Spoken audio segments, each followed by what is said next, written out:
En defensa de la tradición.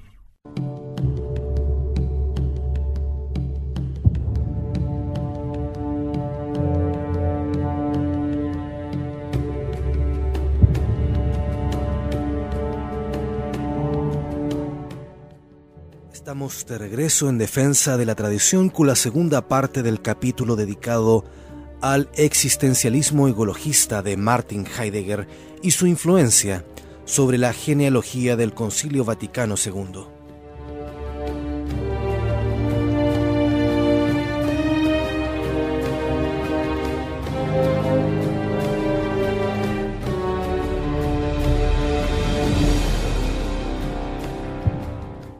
Recordemos que estos son textos tomados de el libro 100 años de modernismo del padre Dominique Bourmont. El ignorantismo existencialista. Para un realista, las cosas existen porque tienen determinada naturaleza y por ello son objeto de conocimiento racional. Es la evidencia que salta a los ojos del niño que pregunta sin parar: «Papá, ¿qué es esto?». Desde Kant y Hegel, con Bergson viniendo en su ayuda, los idealistas de todas clases le prohibieron a la inteligencia el acceso al ser, su objeto propio, para que se alimente solo de sueños subjetivos, de hechos de conciencia. ¿Por qué? Por dos razones, que ya hemos señalado al hablar del agnosticismo de Kant. Primero, porque niegan que las cosas tengan en sí mismas una naturaleza determinada, y luego porque pretenden que conocer no es ser informado por el ser, sino al contrario, informarlo o más bien deformarlo.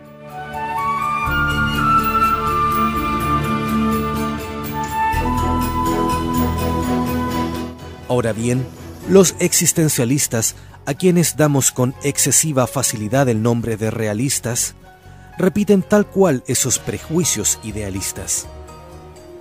En cuanto al primer punto, el sistema existencialista encarna aún más rigurosamente que los idealistas la negación de las esencias de las cosas. Ese es el objeto de su segundo principio.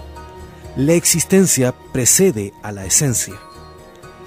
Primero el hombre es, y luego es tal o cual cosa. El hombre crea su propia esencia y el mundo. El sistema va más lejos y afirma que, despojada de su esencia, la existencia existe. Pero afirmar semejante cosa es pretender que la carrera corre, que la vista ve y que el vino puede mantenerse en su lugar sin necesidad de la copa. Es decir, que no hay esencia ni en las cosas ni en el hombre. Pero si Pedro no es una naturaleza humana, si el álamo no tiene la esencia de árbol, ¿cómo puedo tener un conocimiento racional de ellos? Desde un enfoque existencialista, el conocimiento se vuelve tan inestable como las cosas mismas. Por eso no hay verdad eterna. Las leyes de Newton, el principio de no contradicción, toda verdad en general, solo son válidas en los límites temporales de la existencia.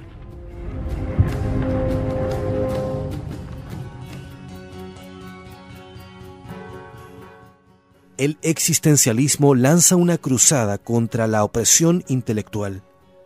La razón, glorificada durante siglos, es considerada ahora como la contradicción más notoria del pensamiento. Hay que destronar a la razón, a la que Sócrates había ensalzado.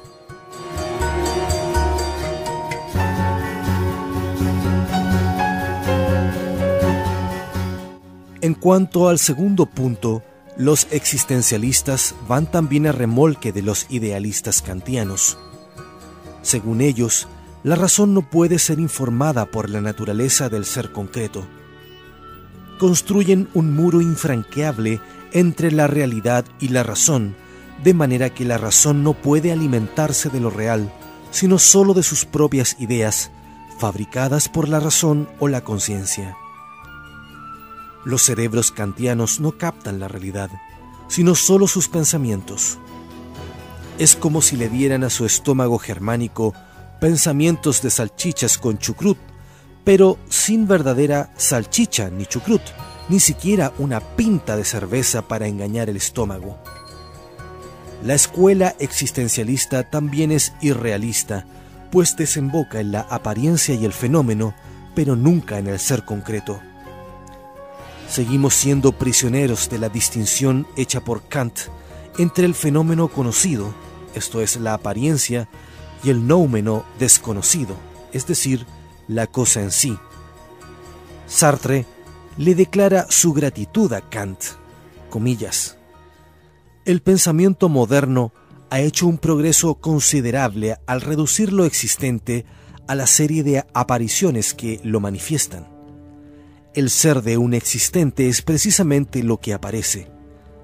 Nuestra teoría del fenómeno ha reemplazado la realidad de la cosa por la objetividad del fenómeno.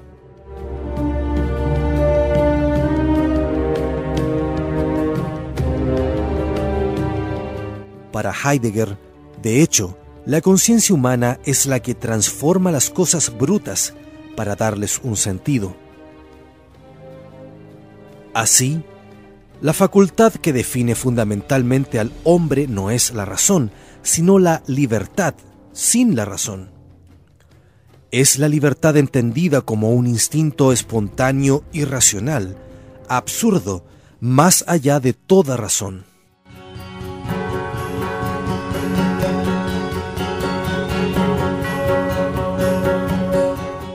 Más que ignorantista, esa postura es absurda. Después de leer la obra de Sartre, El ser y la nada, la conclusión a que se llega es que no se comprende nada. El autor sería el primero en responder que, en efecto, no hay nada que comprender, puesto que todo es absurdo. Pero, ¿quién se resignará jamás a creer que esa es la última palabra de la filosofía? ¿Y cómo semejante teoría del absurdo puede pretender el título de filosofía?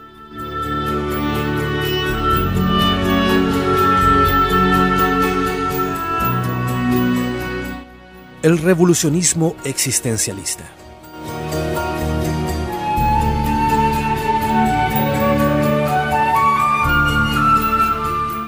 El tercer principio del existencialismo es que el instante presente es creador.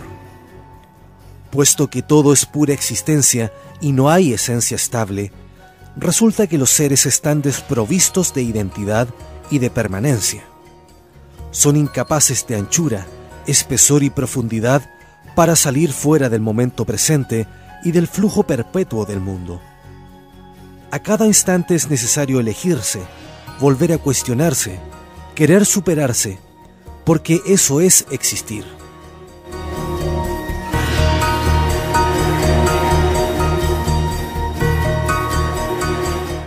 La existencia no es un estado, sino un acto que crea la esencia del hombre y tiene en vilo al mundo para darle existencia.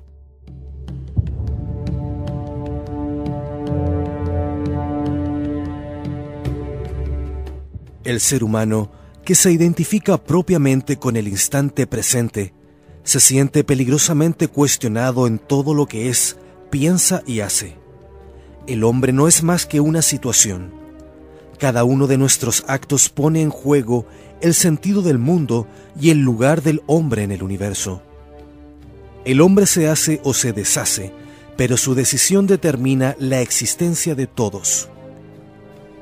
Es una responsabilidad colectiva que incumbe a cada acto humano, y esa necesidad de elegirse se repite sin cesar.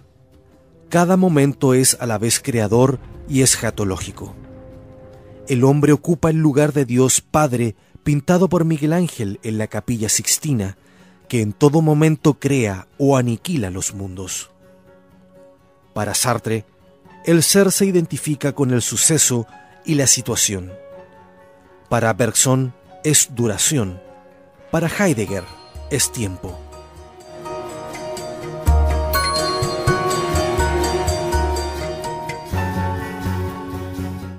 El ser, y por lo mismo la esencia de todas las cosas, es puro cambio.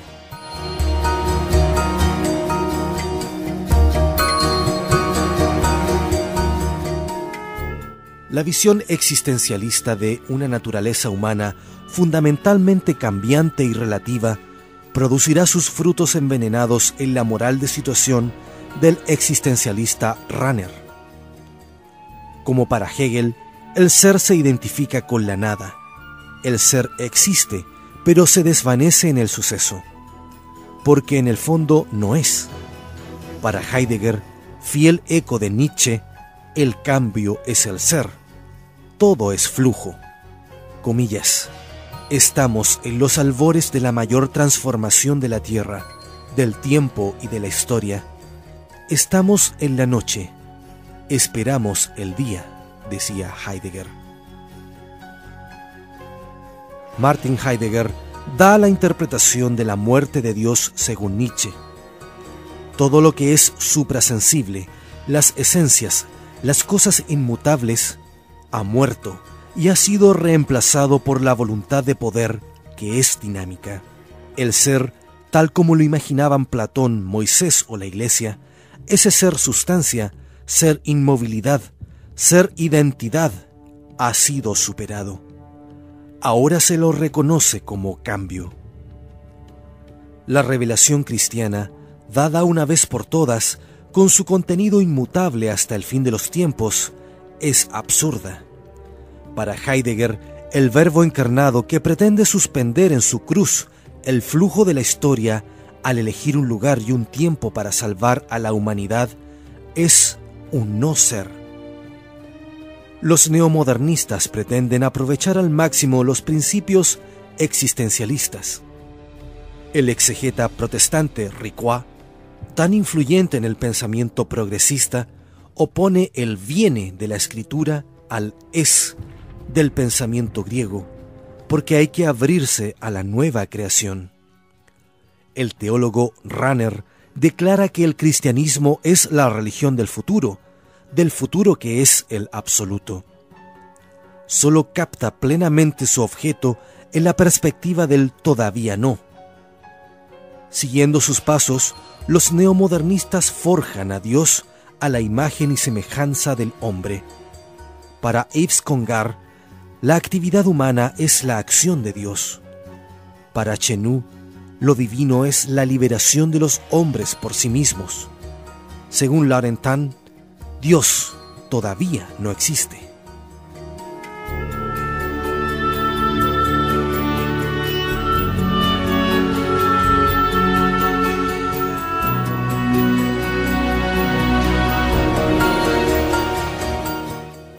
El punto de partida existencialista es el inmanentismo egologista. Solo merece existir mi conciencia y lo que se encuentra en ella, y mi conciencia no es otra cosa que mi libertad. De ahí la ecuación quiero, pienso, existe. A partir de ese fundamento egologista, la filosofía existencialista niega la esencia de las cosas, su inteligibilidad, su estabilidad, y hace suyas, de hecho, las conclusiones de los idealistas a los que combate. No se puede conocer nada salvo el yo de la conciencia, principio creador y fin de todo lo que es. Todo está en evolución y en revolución permanente.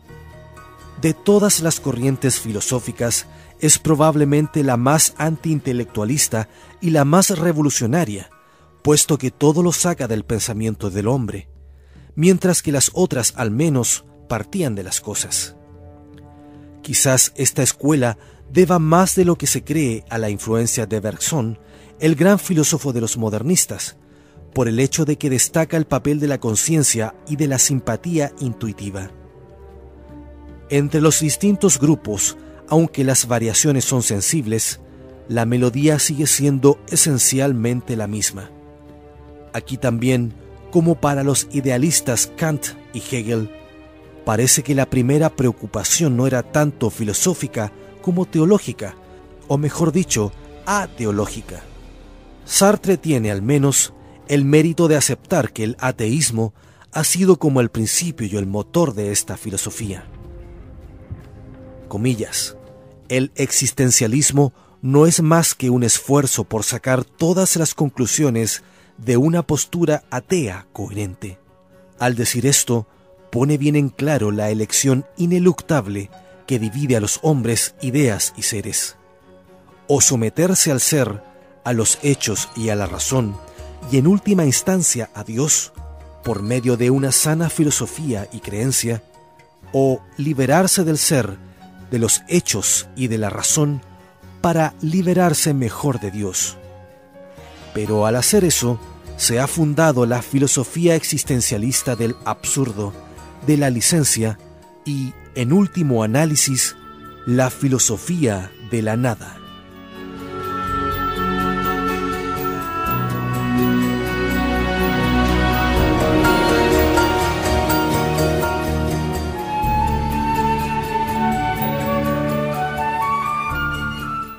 Una vez más debemos destacar y recordar el aplastante influjo del existencialismo sobre nuestro tiempo, la enorme perversión de las doctrinas que ha generado en la Iglesia Católica, y cómo, siendo un afluente importante del deconstruccionismo, ha logrado configurar un mundo sin Dios, con todas las consecuencias espirituales, morales e incluso domésticas, tal como lo pueden comprobar los padres de familia de hoy. ¿Cuál es la solución? Devolver todo a Cristo, partiendo por entronizar nuestros hogares con el Sagrado Corazón de Jesús y plantear definitivamente la batalla al influjo de la nube cultural de la revolución. Pidamos a Dios por eso y a la Santísima Virgen María, Nuestra Señora de la Victoria. Muchas gracias, que Dios nos bendiga a todos.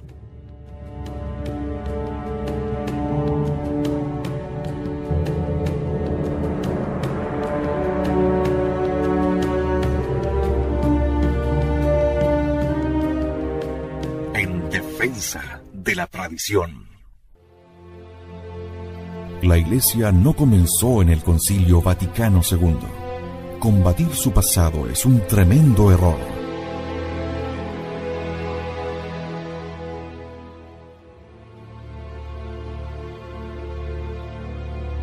En defensa de la tradición, nos dedicamos a demostrar el terrible daño que ha producido el abandono de la tradición de la Iglesia.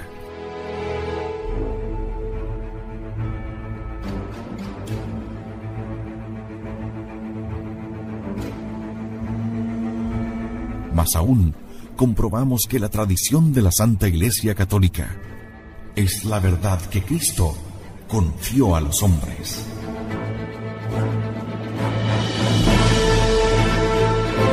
En defensa de la tradición. En Convicción Radio.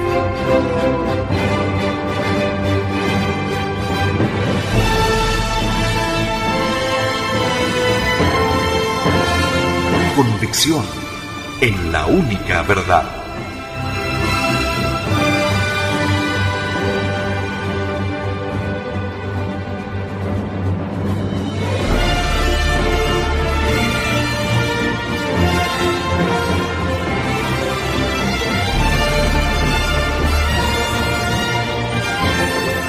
Porque la Santa Iglesia Católica Apostólica Romana es la única iglesia de nuestro Señor Jesucristo,